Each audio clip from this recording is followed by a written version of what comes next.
CMC Vellore மருத்துவமனையானது 125 ஆண்டுகளை இந்த ஆண்டு கொண்டாடுகிற இந்த சிறப்பான ஆண்டிலே ஒரு நிகழ்ச்சியாக, ஒரு முக்கிய நிகழ்ச்சியாக இந்த தன்னார்வ இரத்த தான முகாம் நடத்தப்பட்டு வருகிறது. 1870ஆம் ஆண்டு ராணிப்பேட்டையிலே அன்னை ஐடா அவர்கள் பிறந்தார்கள். அவர்களுக்கு ஒரு 20 வயதாகிற அந்த காலகட்டத்தில் அவருடைய பெற்றோர்கள் திண்டிவனத்தில் இருக்கும் பொழுது ஒரு விசித்திரமான சம்பவம் நடந்தது. 3 பேர் அவருடைய வீட்டை நாடி வந்தார்கள்.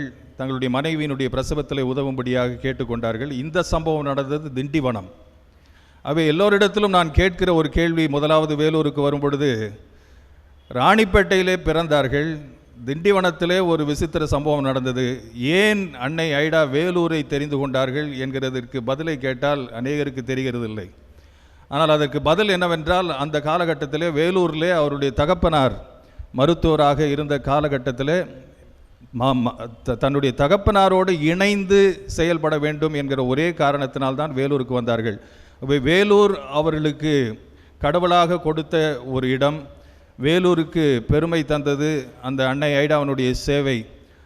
சரியாக துல்லியமாக சொல்ல வேண்டும் என்று சொன்னால், ஜனவரி 1ஆம் தேதி 1900ஆம் ஆண்டு வேலூரிலே அன்னை ஐடா அடியெடுத்து வைத்தார்கள். ஆகவேதான் இந்த ஆண்டை நாம் 125வது ஆண்டு என்று நாம் கொண்டாடுகிறோம்.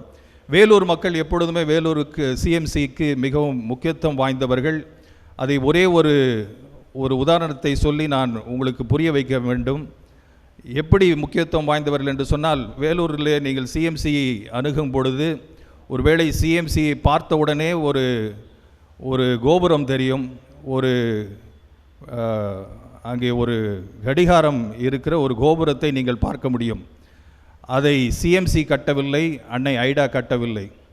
வேலூரினுடைய மக்கள் எல்லாரும் சேர்ந்து அன்னை ஐடாவினுடைய சேவை இவ்வளவு சிறப்பாக இருக்கிறது என்று சொல்லி 25 ஆண்டுகள் ஆன உடனே அந்த சில்வர் ஜூபிலியை கொண்டாடுவதற்காக அவர்கள் ஒரு ஈவாக, ஒரு கிஃப்டாக கொடுத்தது தான். ஆகவே வேலூர் மக்களுக்கும் சிஎம்சிக்கும் அத்தனை ஆண்டுகளாக ஒரு சிறப்பு உறவு இருக்கிறது. இன்றைக்கு வேலூர் மக்களுக்கு இந்த ஒரு நிகழ்வை நாங்கள் நடத்துகிறதில் மிகுந்த மகிழ்ச்சி அடைகிறோம்.